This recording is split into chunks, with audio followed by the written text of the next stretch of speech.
My fiancée betrayed me with my half-brother. I rebuilt my life and found love again. Then she called before my wedding. My fiancée screamed, "I never wanted to marry you. I've always wanted him." I caught her in our bed with my half-brother, and just when I finally rebuilt my life, her name lit up my phone 2 weeks before my new wedding. I still remember the weight of that ring box in my pocket, like it knew something I didn't. I'd been engaged to Emily for 6 months, together for 4 years, and everyone around us talked like we were already a sure thing. "You two are endgame," my mom would say. Friends called us the stable couple, the ones who made marriage look easy before we'd even walked down the aisle. That day had been nothing special on paper. I picked up an extra shift, trying to stack a little more cash before the wedding. On my way home, I stopped at my mom's place to drop off some mail. She asked the usual questions. Had we picked a venue? Was I nervous? Did I think Tyler, my half-brother, would make it back in time for the bachelor party? I laughed and told her yeah. Tyler always landed on his feet. He was the charming one, the one who walked into a room and somehow everything shifted toward him. I won't lie, I always felt like the other son standing next to him, but he was still my brother. I trusted him. By the time I pulled into the parking lot of our building, the sky was already dark. The hallway lights buzzed and flickered like they were struggling to stay awake. I told myself Emily would be happy I was home earlier than usual for once. I thought about grabbing her favorite Thai food on the way, but we were saving every spare dollar. So I pushed the idea aside and headed up the stairs. The first thing that hit me when I opened the door was the silence.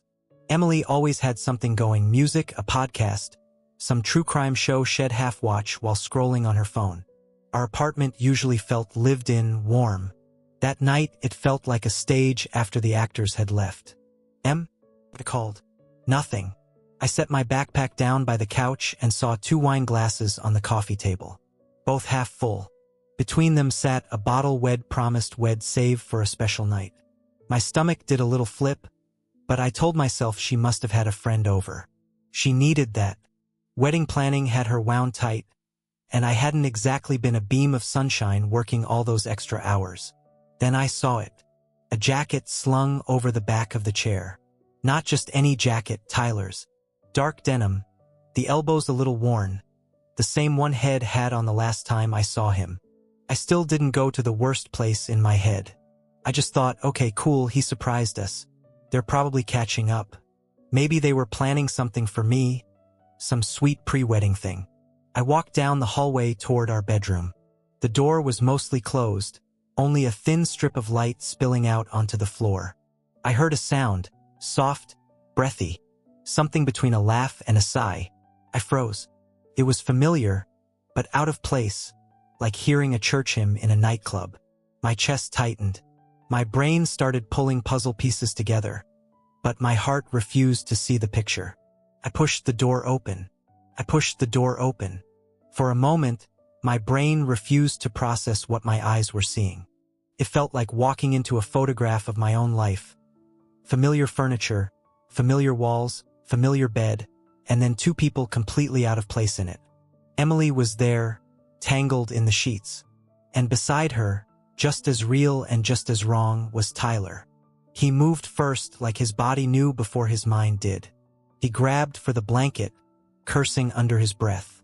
Emily's face went pale, then red, then wet with tears so fast it was like someone had turned on a faucet inside her. I didn't yell. I thought I would, you know?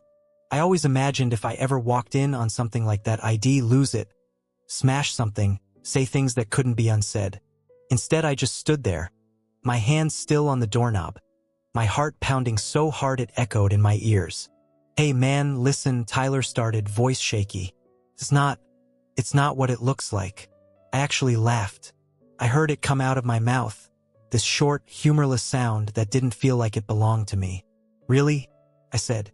"Because it looks pretty clear from here." Emily scrambled to sit up, clutching the sheet to her chest like modesty was the problem. "It was a mistake," she cried. "I'm so sorry. I don't know what I was thinking." The ring on her finger flashed in the light as she wiped at her eyes. I couldn't stop staring at it. That ring had taken months of extra shifts, late nights, missed weekends. ID pictured it in our wedding photos, on her hand when we held our first kid. Now it looked like part of a costume from a bad play. How long? I asked. They both froze. That told me more than any answer could have. How long? I repeated, each word scraping out of my throat. Tyler looked down at his hands. Emily looked at him. That hurt more than I can explain. That her instinct, even then, was to look at him. Couple months, Tyler muttered. My knees felt weak. Couple months. That meant holidays, dates, lazy Sunday mornings. This had been going on while I was out building the life we were supposed to share. Something inside me cracked. Not exploded, not shattered. Just this deep, slow break. Why? I asked. I wasn't even sure who I was asking. My voice came out quiet, almost calm, and that seemed to scare Emily more than if ID screamed. She shook her head, tears streaming. I don't know, she kept saying. I don't know. Then she looked right at me, her face twisted, and the words that will stay with me until the day I die fell out of her mouth. I never wanted to marry you, she sobbed. I've always wanted him. The room tilted. I actually grabbed the door frame to keep from falling. It felt like I'd been punched in the chest and all the air had been ripped out of the world. Tyler stepped toward me. She doesn't mean that, he said quickly. She's upset. I stared at him, my own brother, and realized I didn't recognize him at all. You, I said slowly, need to get out of my house. Man, come on, get. Something in my tone must have gotten through, because he shut his mouth, grabbed his clothes in a messy bundle, and hurried past me, mumbling another apology that bounced off me like it hit armor. When the front door slammed, it was just me and Emily. She crawled off the bed and onto the floor, kneeling like she was praying. Please, she whispered, reaching for my hand. Please don't leave. We can fix this. He'll do anything. I messed up. I know I did. But I love you. I swear I do. I pulled my hand back like her touch burned. You love me, I said, but you always wanted him. Which one is the lie, Emily? She broke then. Really broke. Sobbing so hard she could barely breathe. Part of me wanted to comfort her out of pure habit. That's what you do when someone you love is hurting. But another part of me, the part that had just watched my future going up in flames, wouldn't let my feet move. I looked around the room that had been ours. The photos on the wall. The stupid mismatched lamps we'd argued about and then laughed over. The pile of laundry in the corner. All of it suddenly felt borrowed, like none of it belonged to me. I'm done, I heard myself say. The wedding's off. She let out this awful, strangled sound. No, please, don't say that. Don't throw us away over one mistake. One mistake. I repeated. This wasn't a wrong turn on the highway, Emily. This was months. My brother. Our bed.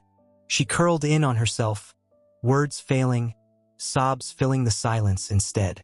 I walked to the dresser, opened the top drawer, and pulled out the ring box ID kept there, the one that still had the receipt tucked inside just in case. I slipped the ring off her finger. It took a second, her hands were shaking. This belongs to the guy you always wanted, I said quietly. But he's not going to get it. No one is. I closed the box, slid it into my pocket, and turned toward the doorway. Where are you going? She cried. I don't know yet, I answered. But it's not here. I walked out of that bedroom and it felt like I was walking out of my own skin. The hallway looked the same, but my life didn't fit inside it anymore. I grabbed my keys off the hook, my wallet from the counter, and that was it. No suitcase, no bag, nothing. I didn't trust myself to stay long enough to pack. Emily followed me to the door, still wrapped in the sheet, still begging. Please just talk to me, she kept saying. We can go to counseling. We can fix this, I swear. I paused with my hand on the doorknob and looked back at her.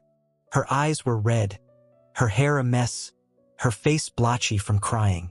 For years ID thought that was the person I was going to grow old with. Now I was just staring at a stranger who'd somehow memorized my whole life. I don't even know who you are, I said quietly. Then I stepped out and closed the door. The click of the latch sounded way too final for something so small. I drove without knowing where I was going. Just got in the car, turned the key, and let the road choose. At some point, I ended up in a grocery store parking lot on the other side of town, hands locked around the steering wheel, headlights pointed at nothing. That's where it hit me. The shaking started in my hands and worked its way up my arms until my whole body was trembling. I don't know how long I sat there, breathing like I'd forgotten how air worked. Images kept looping in my head. Emily's face, Tyler's jacket, the ring sliding off her finger. I thought about calling someone. My best friend, my mom, anybody. But every name I came up with was tied to them somehow. Everybody knew us as Emily and me. Everybody loved Tyler. I could already hear the questions, the shock, the pity. I wasn't ready for any of that. So instead, I did something that, looking back, kind of scares me with how easy it felt. I disappeared. I drove home to my mom's, but I didn't go inside. I just parked down the street and texted her. I'm okay, but I need some time. Please don't worry if you don't hear from me for a bit. I love you. Then I turned my phone off. I found a cheap motel off the highway, the kind with buzzing neon and a front desk that smelled like old coffee and cleaning supplies. The guy barely looked up when I paid cash for a week. The room was small and stale, but it had 4 walls and a door that locked, and that was enough. The first night, I didn't sleep. I just lay there staring at the ceiling, listening to the hum of the air conditioner. The quiet made it worse. My mind replayed every moment of my relationship with Emily. Only now there was this ugly overlay on top of everything. Every time she'd been late, every time she'd seemed distant, every time she'd said she was just tired. The memories twisted and reshaped themselves until I couldn't tell what had been real and what had been a lie. And Tyler, I kept seeing him as a kid, the way ID looked up to him. The older brother who'd taught me how to throw a football, how to talk to girls, how to handle myself. ID always known he liked attention, but ID never imagined he'd chase it this way. By the second day, reality started to settle in. The wedding was off. The venue deposit was gone. The invitations had already gone out. People were going to start calling, asking questions. My mom would call, Emily would call, maybe even Tyler. I turned my phone on once, watched the notifications flood in. Missed calls, messages, group chats buzzing like a hive, and turned it right back off. I called my boss from the motel landline, told him there'd been a family emergency and I needed some time. He sounded concerned, offered to help, but I brushed it off. I didn't know how to explain that the emergency was my entire life imploding. That week in the motel stretched and blurred. I ate fast food, walked laps around the parking lot, stared at daytime TV without absorbing a single thing. Somewhere in there, I realized staying in the same city as them was going to crush me. Everywhere I'd go, I'd risk seeing Emily or Tyler or someone who knew both of us and didn't know the story yet. So I made a decision. If my life had just burned to the ground, I wasn't going to stand there in the ashes and wait for the smoke to kill me. I was going to leave. Leaving turned out to be less dramatic than I'd imagined. No big movie moment, no slamming doors in the rain. Just me, a half-packed car, and a lease termination fee I put on a credit card. I went back to the apartment once, early in the morning when I knew Emily would be at work. I didn't go into the bedroom. I moved through the place like a ghost, grabbing clothes, shoes, a few boxes of stuff that was definitely mine. The silence in there was worse than the silence the night I caught them. Felt hollow, like the echo after an explosion. I left the keys on the kitchen counter and walked out without looking back. I ended up 3 states away, in a mid-sized city where nobody knew my name. I transferred within my company to a different branch. New office, new coworkers, same job, but that was okay. I didn't need exciting. I needed stable. The first few months were rough. I got an apartment with beige walls and ugly carpeting and no memories attached to anything. I bought a cheap couch, a mattress, a couple of plates. I kept the TV off most nights. The quiet still got to me, but it didn't hurt in the same sharp way anymore. It was more of a dull ache. My mom called a lot at first. When I finally picked up, she already knew everything. Emily had told her some version of the story. Mom cried, apologized like any of it was her fault. She said Tyler had tried to reach me, that he was really sorry. I told her I loved her, but I never wanted to hear his name again. She went quiet. I think that's when she realized this wasn't just a breakup. This was a line in the sand. I started therapy. I didn't tell many people about that part, but it probably saved me. I sat in that too bright office once a week and unpacked everything. Emily, Tyler, the way I always felt like the spare brother. The way I poured myself into being a good partner like it was a full-time job. My therapist asked me a question one day that stuck. If your worth isn't based on being chosen, she said, then what's left? I didn't have an answer at first, but slowly, over months, I started building one. Life didn't change overnight. It shifted in small, quiet ways. I joined a pickup basketball league. I started cooking instead of eating fast food every night. I made a couple of friends from work, guys I grabbed a beer with, people who knew me as just me, not half of a couple or the little brother to anyone. A year passed, then another. I heard through my mom that Emily and Tyler hadn't lasted. Whatever they thought, they had fizzled out once it had to exist outside of stolen moments and secret texts. I'd be lying if I said there wasn't a part of me that felt grimly satisfied, but mostly I just felt tired. They were their own mess now. I didn't want any part of it. Somewhere in that second year, I met Lily. She worked in a different department at the office. I noticed her laugh before anything else. Loud, unpolished, the kind of laugh that didn't check if it was acceptable first. We started talking at the coffee machine, then at lunch, then at after-work happy hours. I told myself I wasn't ready for anything serious. She told me she wasn't either. Life apparently didn't care. We took it slow, painfully slow on my part. I was honest with her about my past, about the wreckage I'd walked away from. I half expected her to back off when she heard the story. Instead, she just looked at me for a long moment and said, "You didn't deserve that," with this simple certainty that made something in my chest loosen. With Lily, there were no grand gestures, no whirlwind romance. Just steady days stacking up, one on top of the other, until I realized I couldn't imagine my life without her in it. The proposal, when it came, was quieter this time. No crowd, no big production. Just the two of us on a hike, at a lookout spot where the city lights stretched out below us like a map of everywhere I'd been and everywhere I could still go. She said yes. And this time, the word felt safe. We set a date, picked a small venue. I called my mom, my friends. For the first time in a long time, the future looked like something I actually wanted to walk toward.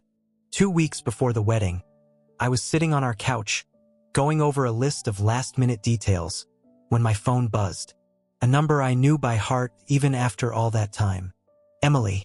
For a second, I thought my eyes were playing tricks. I almost turned the phone over and ignored it.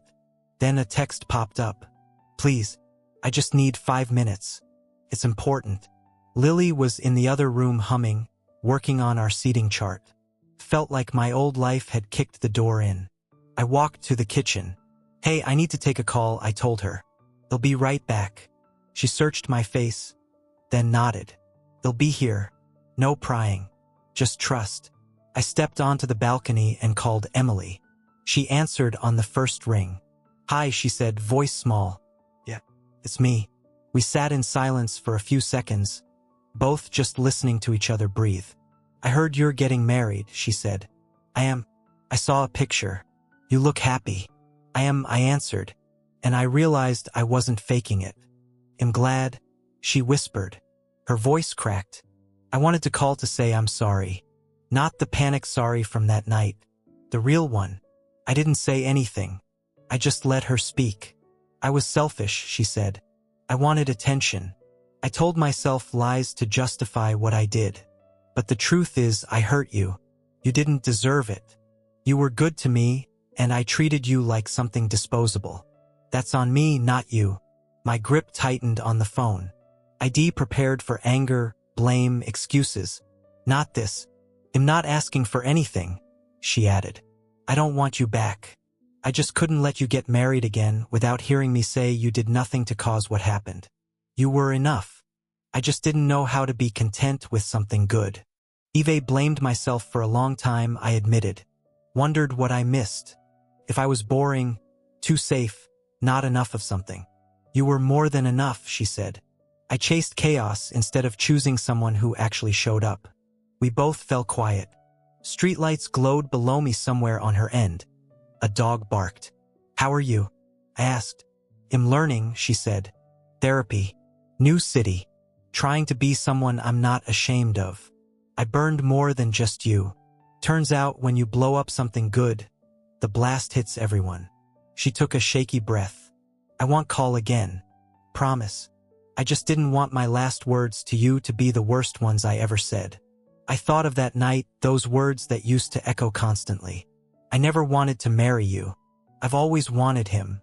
I said. For a long time that sentence was the loudest thing in my head. "But it isn't anymore." "What changed?" she asked. I looked back through the glass at Lily, hunched over our seating chart, humming. "I realized my value can't depend on who leaves or who stays," I said. "What you did changed me, but it doesn't define me. I get to decide who I am now." She sniffled. "You sound stronger." "I hope so. I really do wish you happiness," she said. "The kind I couldn't give you. I hope you heal, Emily," I replied. "For real. Goodbye. Goodbye." I hung up and stared at my reflection in the glass for a moment. Same face, same eyes, different man. When I walked back in, Lily looked up. "You okay?" she asked. "Yeah," I said, sitting beside her and taking her hand. "It was something old. But it's done now." She squeezed my hand and smiled, and just like that, the past took another step back. People sometimes ask if I regret loving Emily. I used to say yes. Now I think it's more complicated. That heartbreak forced me to face myself, to build boundaries, to learn that being the good guy doesn't mean standing still while people break you. If there's a lesson in all this, it's this. Your worth isn't decided by who betrays you or who chooses you. It was there before any of that. Other people just reveal whether they're capable of honoring it. My story didn't end the night I opened that bedroom door. Keeps going. Every day I choose my present over my past. And that choice, more than anything anyone ever did to me, is what defines me now.